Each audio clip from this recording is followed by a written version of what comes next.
नागरिकहरूले नि ढाँटे अब मतै दिएनन् भने त अब जित कताबाट भयो र होइन मैले त सुरुमै भनेको छु यिनीहरूसँग मेरो कुनै पनि कम्पिटिसनै हुँदैन क्या यिनीहरूको सोच र मेरो सोच भिन्नै छ हेर्नुहोस् पहिला त म पनि बालेन शाहप्रति निकै प्रभावित मान्छे हो उहाँले राखेका कुराहरू उहाँका भिजनहरू सही छन् उहाँ चाहिँ साँच्चै लिडर हो भनेर म पनि सोच्थेँ खासै प्रचार प्रसार देखिएन नि मिडियामा तपाईँहरूको अलिक आर्थिक पनि धेरै हामीसँग नभएका हामी नयाँ पार्टी त्यसो हुँदाखेरि हामीलाई चाहिँ अलिक मिडियाले चाहिँ अवहेलना गरेको हो कि भन्ने आभास पनि भएको छ साँच्चै यो देशको चाहिँ विकास गर्ने श्रमजीवी साथीहरूको चाहिँ माया गर्ने उहाँहरूका लागि चाहिँ लड्ने मान्छे साँच्चै हर्क साम्पाङ्गै मात्रै हुनुहुँदो रहेछ भन्ने लागेर हामी अहिले उहाँसँग इन्फ्लुएन्स भएर उहाँसँग लागिरहेछौँ एउटा नागरिक तपाईँको चाहिँ 10,000 रुपियाँ लाग्छ खुट्टामा चोट लागेको छ त्यो उपचार गर्न नसकेर त्यो नागरिक त्यहाँ किरा परेर मरिरहेको अवस्था छ अब यो जातीयको ट्याग नलाउँ साथी हो होइन काम गर्न मन छ यो समाजका लागि हामी पनि केही गर्छौँ भन्ने गरेको सोचाइ तपाईँहरूसँग रूपान्तरित भएर आउनु भएको छ भने आउनुहोस्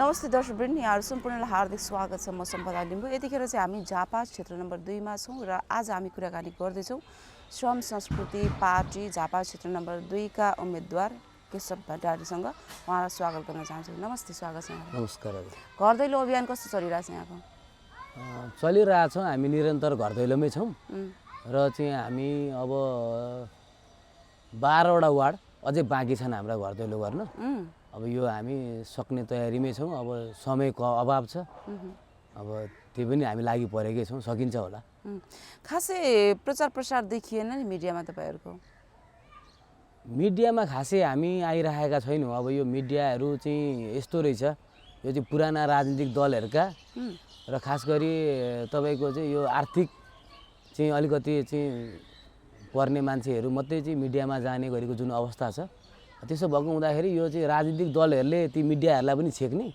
र हामीले चाहिँ अलिक आर्थिक पनि धेरै हामीसँग नभएका हामी नयाँ पार्टी अब यो आर्थिकबाटै चाहिँ समुन्नत बनाउने भन्ने कुरा छैन पनि हामीसँग त्यस्तो आर्थिक पनि छैन त्यसो हुँदाखेरि हामीलाई चाहिँ अलिक मिडियाले चाहिँ अवहेलना गरेको हो कि भन्ने आभास पनि भएको छ अलिकति चुनावमा चाहिँ खर्च पनि लाग्छ हजुर खर्चहरू चाहिँ कसरी म्यानेज गर्दै हुनुहुन्छ खर्चहरू त अब हामीले सामान्य रूपमा हामीसँग अलिअलि रहेको आर्थिकहरू हामीले गरेकै छ अब हाम्रै साथीभाइहरू इष्टमित्रहरू विदेशबाट रहनुहुने साथीहरूले हामीलाई चाहिँ अलिअलि सहयोग गर्नुभएको छ त्यही अनुसार सामान्य खर्च गरेर हामीले चलिरहेकै छौँ अब यो धेरैवटा नयाँ वैकल्पिक शक्तिहरू भनेर नयाँ पार्टीहरू पनि जन्मिएका छन् होइन अब तपाईँले चाहिँ अब श्रम संस्कृति पार्टीलाई हर्क साम्पाङलाई नै रोज्नु भएछ खास किन हर्क साम्पाङलाई रोज्नु कारण चाहिँ के हो होइन अब यो देश समाज बनाउनु पर्यो भन्ने गरेको कुरा हो हाम्रो पहिला म नेकपा एमालेको चाहिँ सक्रिय कार्यकर्ता युवा सङ्घमा पनि चाहिँ मैले 18-19 वर्ष काम गरेँ तर पछिल्लो चरण के देखियो भने यो देशमा चाहिँ अरू चाहिँ गफै मात्रै गर्ने विचारका मात्रै कुरा गर्ने समग्र रूपमा आम जनताका पक्षमा आम नागरिकका पक्षमा काम गर्ने कुरामा चाहिँ सबै चाहिँ राजनीतिक दलहरू कमजोर भएको आभास हामीले पायौँ खास गरी नेकपा एमालेले चाहिँ जसरी हामीलाई चाहिँ मार्क्सवाद र लेनिनवादका कुराहरू पढाइन्थ्यो होइन जनताका चाहिँ सर्वहारा वर्गका मुक्तिका लागि सामाजिक न्यायका लागि अन्यायका विरुद्धमा हाम्रा आवाजहरू चाहिँ अगाडि बढ्नुपर्छ भनेर हामीलाई जसरी पढाइन्थ्यो त्यो चाहिँ किताबमा मात्रै सीमित भएको अवस्था हामीले देख्यौँ त्यसो भएको हुँदाखेरि अब यो समाज चाहिँ आमूल रूपान्तरण गर्नुपर्छ यो जनता आम नागरिकहरू खास गरी मजदुर वर्ग र किसानहरूका पक्षमा चाहिँ बोल्नुपर्छ यो श्रम गर्नुपर्छ यो देश बनाउनुपर्छ भन्ने भिजन खास गरी हर्क साम्पाङमा मात्रै देखियो त्यसो भएको हुँदाखेरि हामीले चाहिँ हर्क साम्पाङको पार्टीलाई हामीले चाहिँ अङ्गीकार गरेका छौँ र उहाँकै इन्फ्लुएन्सबाट अब यो देश बनाउने हो भने योभन्दा अरू विकल्प छैन भन्ने लागेरै हामी यसमा प्रवेश गरेका छौँ र यही श्रम संस्कृति पार्टीबाट यो क्षेत्रबाट उम्मेदवारी दिएको छु अब तपाईँले त्यत्रो लामो समय चाहिँ एमालेसँग आबद्ध भएर काम गर्नुभयो 17-18 वर्ष भन्नुभयो है हजुर त्यो भनेको निकै लामो समय हो होइन लामो समय आफ्नो उर्वर समय चाहिँ त्यहाँनिर पार्टीमा तपाईँले बिताउनु भएको छ हजुर हजुर अब त्यति लडतरो त्यो पार्टी छोड्न पनि गाह्रो हुन्छ कि अब तपाईँलाई त्यस्तो केही थियो कि टिकट पाइएन भने त्यस्तो गुनासाहरू पनि थिए कि भित्रभित्रै अरू त्यसमा केही थप कुराहरू थिए कि तपाईँको अलिकति गुनासोको कुराहरू होइन यस्तो भयो अब यो पार्टीमा चाहिँ हामी वर्षौंसम्म काम गर्ने होइन यो समाजका लागि आम जनताका पक्षमा हामीले वकालत गरेर हिँड्ने। तर अब राजनीतिमा चाहिँ के हुँदो रहेछ भने तपाईँको चाहिँ पैसा र पहुँचको आधारमा त्यहाँ चाहिँ तपाईँको चाहिँ मान्छे जस्तोसुकै होस् होइन, त्यो मान्छेले चाहिँ हिजो सांस्कृतिक विचलन गरेको किन नहोस् अथवा तपाईँको विदेशबाट 2-4 पैसा कमाएर ल्याएकै भरमा त्यो मान्छे चाहिँ त्यो राजनीतिक दलको उम्मेदवार हुने र हामी उसको पछाडि हिँड्नुपर्ने अवस्था जसरी सिर्जना भयो, अब यो गलत छ। यसले चाहिँ तपाईँको हामीले जसरी जनतासँग हामीले इन्फ्लुएन्स गरेर आम जनतालाई अब यो देशको यो समाजको नेतृत्व गर्नुपर्छ होइन, सर्वहारा वर्गको लागि चाहिँ हामी लाग्नुपर्छ भनिराख्दाखेरि जसरी हाम्रा नेता नेतृत्वहरू उत्पादन भइरहेका छन् त्यहाँ चाहिँ एउटा सिन्डिकेट तयार हुँदो रहेछ क्या। त्यो सिन्डिकेट चाहिँ के भयो भन्दाखेरि जसरी हुन्छ तपाईँको चाहिँ जसले पैसा दिन सक्छ, जसले चाहिँ तपाईँको चाहिँ हाम्रा नेताहरूलाई चाहिँ यसो चाहिँ हवाई टिकटहरू दिने, होटलहरूमा राखिदिने होइन, अब 2-4वटा म्यानेजमेन्टहरू गरिदिने, त्यस्ता मान्छेले टिकट पाउने अवस्था भयो र हामी उनीहरूकै झन्डा बोकेर उनीहरूकै पछाडि हिँड्नुपर्ने अवस्था जसरी सिर्जना भएको छ। अब यो गलत छ। यसले यो समाजलाई दूरगामी चाहिँ प्रभाव पार्न सक्दैन र चाहिँ आम सर्वसाधारण श्रमजीवी वर्गका साथीहरूको चाहिँ विकास र निकासका लागि यसले साथ सहयोग गर्न सक्दैन भन्ने हामीले आभास प्राप्त गरिसके पछाडि हामीले पार्टीबाट चाहिँ हामी बाहिर निस्केको अवस्था हो। ए हजुर, अब यतिखेर त बालिन शाह पनि छ, कुलमान घिसिङहरू पनि छ, उनीहरूलाई चाहिँ किन रोज्नु भएन? तपाईँले हर्कलाई नै उनीहरूभन्दा चाहिँ फरक देख्नु भएर हो कि अथवा हर्कमा अझै क्वालिटी देख्नुभयो कि नत्र बालेनको पछाडि पनि छ, कुलमानको पनि पछाडि छ, उनीहरू पनि नयाँ हुन् नि त, युवाहरूले बढी बालेनलाई पनि पछि आएको जस्तो देखिन्छ। यस्तो छ, पहिला त म पनि बालेन शाहप्रति निकै प्रभावित मान्छे हो। उहाँले राखेका कुराहरू, उहाँका भिजनहरू सही छन्, उहाँ चाहिँ साँच्चै लिडर हो भनेर म पनि सोच्थेँ। तर खास गरी जब यो जेनजी आन्दोलन भयो त्यहाँभन्दा अगाडिका चाहिँ तपाईँको जसरी उहाँले चाहिँ सुकुम्बासी साथीहरूलाई र चाहिँ काठमाडौँमा गरी खाने होइन, मुके पोलेर खाने साथीहरूलाई जसरी उहाँले विस्थापित गर्दै जानुभयो, यो चाहिँ कमजोरी भयो भन्ने सोचिरहेको थियौँ हामीले। र पछिल्लो चरण जब जेनजी आन्दोलनमा उहाँले चाहिँ विद्यार्थी भाइ बहिनीहरूलाई चाहिँ पोसाक लगाएर स्कुल ड्रेसमा आउनुहोस् र चाहिँ आन्दोलनमा होमिनुहोस् भनेर उहाँले जसरी इन्फ्लुएन्स गर्नुभयो सामाजिक सञ्जालबाट र जसरी युवा साथीहरू विद्यार्थी भाइ बहिनीहरू चाहिँ तपाईँको चाहिँ मैदानमा निस्के, सडकमा निस्के, तर त्यसको चाहिँ तपाईँको चाहिँ त्यो प्लानिङसहित आएको भन्ने कुरा हामीले जब बुझ्यौँ, जसरी त्यो दिन हाम्रो चाहिँ विद्यार्थी भाइ बहिनीहरू तपाईँको सडकमा आन्दोलन गर्न निस्के, तर त्यो आन्दोलन गर्न निस्किराख्दाखेरि त्यहाँ चाहिँ बारबारा फाउन्डेसनका साथीहरू र खास गरी तपाईँका चाहिँ त्यो ट्याटुवाला साथीहरूले जसरी बाइकहरू कुदाउने र त्यहाँ चाहिँ पेट्रोल बमहरू हान्ने गरेको जुन षड्यन्त्र रचियो होइन, यो चाहिँ पक्कै पनि प्लानिङसहित भएको भन्ने कुराको हामीलाई आभास भयो। त्यसो भइसके पछाडि अब यी मान्छेहरू पनि विदेशी एजेन्टबाट चाहिँ परिचालित हुन् भन्ने बुझिसके पछाडि अब यिनीहरूको पनि काम रहन्छ साँच्चै यो देशको चाहिँ विकास गर्ने, श्रमजीवी साथीहरूको चाहिँ माया गर्ने, उहाँहरूका लागि चाहिँ लड्ने मान्छे साँच्चै हर्क साम्पाङ्गै मात्रै हुनुहुँदो रहेछ भन्ने लागेर हामी अहिले उहाँसँग इन्फ्लुएन्स भएर उहाँसँग लागिरहेछौँ। अब तपाईँको के छ एजेन्डाहरू, तपाईँको प्रतिबद्धता के छ? तपाईँ यसरी चाहिँ उम्मेदवारी दिँदै गर्दाखेरि के प्रतिबद्धता लिएर तपाईँ जनताको घर दैलोमा जाँदै हुनुहुन्छ? होइन, अब हामीले त भनेका छौँ अब यो समाज बनाउने, देश बनाउने हो भने जसरी हाम्रो समाज विभाजित भएको छ, खास गरी जातीय नाममा, धार्मिक नाममा होइन, तपाईँको चाहिँ राजनीतिक दलका नाममा हामीलाई विभाजित गरेर गलत तत्त्वले चाहिँ यो समाजको, यो देशको नेतृत्व गर्ने जुन अवस्था छ, अब यसलाई चिर्नुपर्छ। यो समाजको काम जसले गर्छु भन्छ त्यसलाई यो समाजको नेतृत्व गर्ने अवसर दिनुपर्छ भन्ने लागेरै हामी आएका छौँ। र हामीलाई के विश्वास छ भने आम नागरिकहरू, अब अहिलेका नागरिकहरू भनेको प्रविधिको युगमा रहेका नागरिकहरू हुन्। त्यसो भएको हुँदा नागरिकहरूले अब बुझ्नुपर्छ यो समाजको कसले काम गर्दैछ। र खास गरी हामीले के भनेका छौँ भने श्रम संस्कृति पार्टी भनेको श्रम र इमानसँग जोडिएको पार्टी हो। जबसम्म राजनीति गर्ने मान्छेहरू, यो समाजको नेतृत्व गर्छु भन्ने मान्छेहरू जबसम्म श्रममा जोडिँदैनन् र उनीहरूको इमान, यदि तपाईँहरूको चाहिँ जतिसुकै मान्छेले चाहिँ तपाईँको चाहिँ म राजनीति गर्छु, समाजको काम गर्छु भन्छ र उसको इमान चाहिँ डगमगाएको छ र खास गरी ऊ चाहिँ तपाईँको चाहिँ सत्ता लोलुप्ता अनि खास गरी यो चाहिँ आर्थिक विचलनमा लागेको छ, ती मान्छेहरूबाट यो समाजको रूपान्तरण सम्भव छैन। सबैभन्दा पहिला अब हामीले यो एउटा योजना बनाउनु पर्यो। राजनीतिमा लाग्ने मान्छेले श्रम गर्नु पर्यो क्या। श्रम चाहिँ नगर्ने, तपाईँको चाहिँ टेबलमा बस्ने अनि एउटा रातो साइन गरेर मात्रै बस्ने हो भने यो समाज रूपान्तरण सम्भव छैन।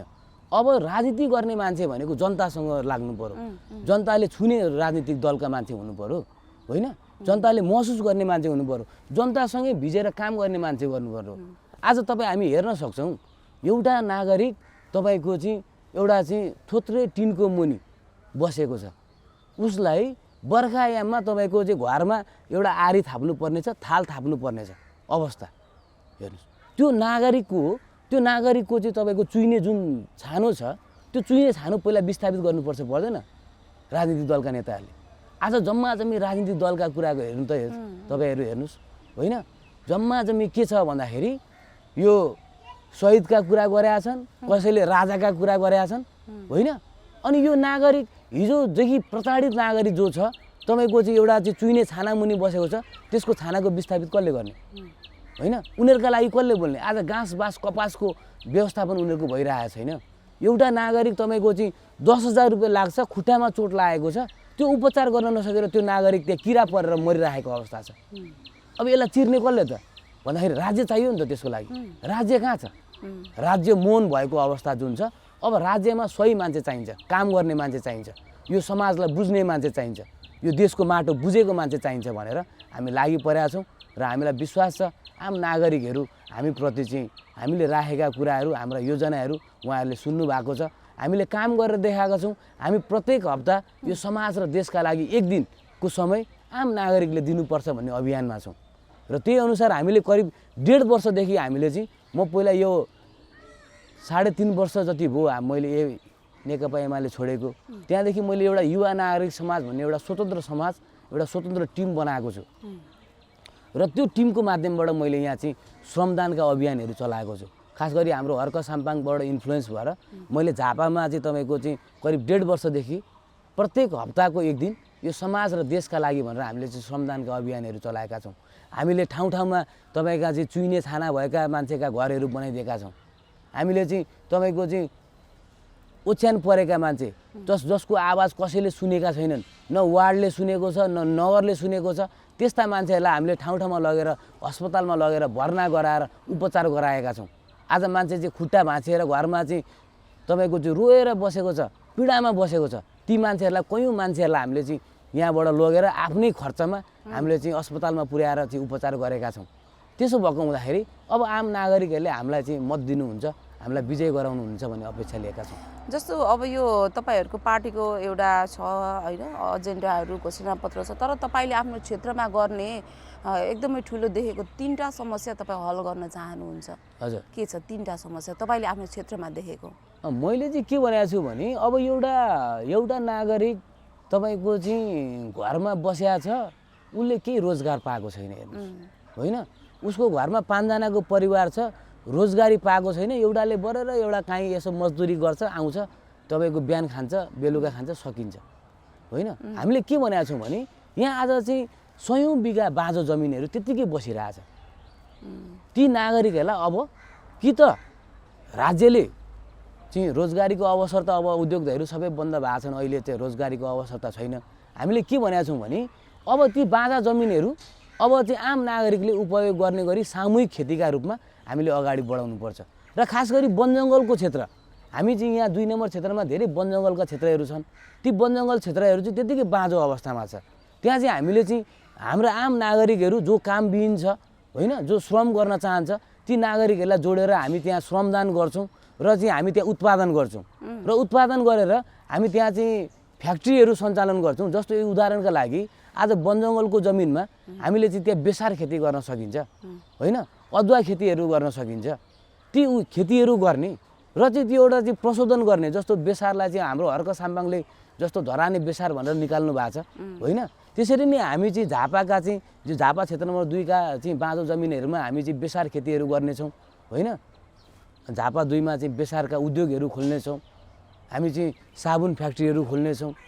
यहाँ चाहिँ हामीले चाहिँ उद्योगहरू खोल्नु पर्यो क्या। आम नागरिकहरू सामूहिक रूपमा हामी चाहिँ सामूहिक रूपमा काम गर्छौँ, त्यहाँबाट चाहिँ हामीले चाहिँ उत्पादन गर्छौँ खेती गरेर, र त्यो खेतीलाई हामी यहाँबाट प्रशोधन गरेर बजारीकरण गर्छौँ। आज हामी हेर्न सक्छौँ यो झापा क्षेत्र नम्बर 2 भनेको उर्वर भूमि हो। यो उर्वर भूमिमा हामी यहाँनिर के गर्दैछौँ भन्दाखेरि हामी विदेशबाट आयातित सब्जीहरू हामीले यहाँ चाहिँ खाइरहेको अवस्था छ होइन। यहाँ चाहिँ ठुल्ठुला बिल्डिङहरू बनाउने र चाहिँ त्यहाँ तल्लो छेउमा रहेको तपाईँको चाहिँ जमिन चाहिँ बाँझो राख्ने र चाहिँ उता परतिर गएर कृषि थोकबाट गएर तपाईँको चाहिँ आयातित जुन विषादीयुक्त सब्जी छ त्यो खानको लागि हामी लालच छौँ। त्यसैले हामीले के भनेको छौँ भने अर्ग्यानिक चिजहरू हामी उत्पादन गर्नु पर्यो यो क्षेत्रमा, होइन? खेती गर्नु पर्यो। खेती गर्न उहाँहरूले सक्नुहुन्न, उहाँहरूको जमिन चाहिँ बाँझो छ, उहाँहरूको चाहिँ त्यो पहुँच पुग्दैन भने हामीलाई दिनु पर्यो, आम नागरिकहरूलाई दिनु पर्यो। हामी खेती गर्छौँ र चाहिँ अर्ग्यानिक चिजहरू हामी यहाँ उत्पादन गर्छौँ र सबैभन्दा पहिला हामी झापा क्षेत्र नम्बर 2 मा हामी यहाँबाट विजय भएपछि हामी यहाँनिर जसरी आयातित सब्जीहरू आयातित चिजहरू यहाँ आउँछन्, होइन, कृषि उपज चिजहरू, हामी त्यसलाई हामी निषेध गर्नेछौँ र हामी यही क्षेत्रमा उत्पादन गर्नेछौँ र यीका नागरिकहरूलाई चाहिँ हामीले चाहिँ यहाँबाट हामीले चाहिँ त्यो कृषि उपजहरू उपयोग गर्न लाउनेछौँ भन्ने कुरा छ एउटा। अर्को कुरा चाहिँ तपाईँको यो बिरिङ खोलाको किनारमा त्यहाँ चाहिँ सयौँ मान्छेहरू चाहिँ तपाईँको चाहिँ सुकुम्बासी साथीहरू त्यहाँ बस्नुहुन्छ। ती नागरिकहरू तपाईँको चाहिँ वर्षौँदेखि त्यहाँ चाहिँ यहाँका नेताहरूले इलेक्सनको बेलामा जाने र यहाँ चाहिँ तपाईँहरूको हामी राम्रो तटबन्धन गरिदिन्छौँ भन्ने मत माग्ने, अनि त्यहाँबाट तटबन्धन नगरिदिने जुन अवस्था छ, उहाँहरू बर्खामा निकै प्रताडित हुनुहुन्छ। उहाँहरू चाहिँ त्यहाँबाट विस्थापित हुनुपर्ने अवस्था छ बर्खामा, होइन? ती नागरिकहरूलाई हामीले के भनेका छौँ भने हाम्रो सरकार बनेका दिन हाम्रो चाहिँ मैले यहाँबाट हामीले चाहिँ निर्वाचनमा विजय हासिल गरेपछि हामी के भनिरहेछौँ भने त्यस्ता ठाउँहरू जहाँ हाम्रा साथीहरू बस्नु भएको छ ती साथीहरूलाई हामी चाहिँ श्रमदानबाट त्यो क्षेत्रमा हामी उच्च स्तरीय तटबन्धन गर्नेछौँ। हाम्रो योजना त्यो छ। अर्को कुरा हामीले के भनेका छौँ भने जस्तो शिक्षा र स्वास्थ्य आज चाहिँ 12 कक्षासम्म आम नागरिकहरूको पहुँचमा पुर्याउनुपर्छ र निःशुल्क गर्नुपर्छ भन्ने गरेको नेपालको विधि ऐनले भन्छ नि, होइन? तपाईँको चाहिँ सरकारका घोषणाहरूमा भनेको छ आम नागरिकको पहुँचमा शिक्षा र स्वास्थ्यलाई पुर्याउनुपर्छ भन्छ। तर त्यो 12 कक्षासम्म पढ्नका लागि पनि त्यो एउटा चाहिँ गरिब परिवारले आज सकिरहेको छैन। उसलाई यो नाममा या त्यो नाममा तपाईँको चाहिँ शुल्क लिने, होइन, उसलाई चाहिँ त्यो आवश्यक पूर्वाधारहरूको चाहिँ विकास नगर्ने जुन अवस्था छ यसलाई चिर्नुपर्छ। अब आम नागरिकहरू जो तपाईँको चाहिँ यो क्षेत्रमा तपाईँको चाहिँ बसोबास गर्छन्, जो चाहिँ गरिबीको चाहिँ चरम गरिबीमा छन्, ती नागरिकहरूलाई शिक्षा र स्वास्थ्य अवश्य निःशुल्क गर्नुपर्छ र हामी लाग्नेछौँ। हजुर, अब यहाँ झापा क्षेत्र नम्बर 2 मा चाहिँ अब राजनैतिक खेलाडीहरू, होइन, चर्चित अनुहारहरू छन्, होइन, पूर्व सभामुख उपसभामुखहरूदेखि लिएर धेरै चिनिएका अनुहारहरू पनि छन्। अब उनीहरूसँग तपाईँ प्रतिस्पर्धा गर्दै हुनुहुन्छ, होइन? अब तपाईँलाई अलिकति चुनौती होला नि त उहाँहरू जस्तो हस्तीहरूसँग यसरी प्रतिस्पर्धा गर्दाखेरि कतिको महसुस भएको छ चुनौती? होइन, अब चुनौती त हरेक ठाउँमै हुन्छ। अब चुनौती बेगरको त जीवनै हुँदैन भन्ने बुझायो मेरो।